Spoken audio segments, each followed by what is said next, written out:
14 তারিখের যে একটা প্রোগ্রাম বহরমপুরে 2025 সেটা প্রশাসনের সঙ্গে বা আমরা আরও বুদ্ধিজীবী সবাই আমরা বসেছিলাম। তাতে আমাদের এইটা এসছে যে প্রশাসনের পক্ষ থেকে আমরা এটা পেয়েছি যে পরিস্থিতি এখন একটু উগ্রতার সঙ্গেই, সেহেতু এই ডেটটা আমাদের চেঞ্জ করতে হয়েছে বাধ্যতামূলক। সেহেতু আমরা সকল মিলে বসে চিন্তাভাবনা করে এটা চেঞ্জ করতে হয়েছে প্রশাসনিকভাবে পরামর্শ ভিত্তিক। সেটা এই আগামী 14 তারিখ সেটার হচ্ছে না, এটা আমাদের 28শে এপ্রিল সেটা নিয়ে যাওয়া হচ্ছে, সেটা হয়তো সোমবার। সেতে বার্তাটা সকলের কাছে পৌঁছানো দরকার।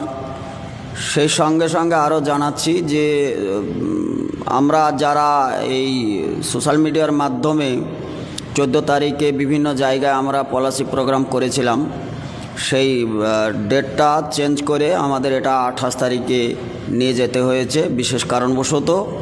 সে তো এটা ক্যান্সেল, এটা মাথায় রাখেন। এই বার্তাটা দেওয়ার জন্য আপনাদের সামনে আসলাম। ফাকাদুসসালাম। আপনারা সবাই সুস্থ থাকেন, ভালো থাকেন, আপনাদের ভালো কামনা করছি। ওয়াকফ বিল প্রত্যাহারের দাবিতে বহরমপুর কেন্দ্রিক যে একটা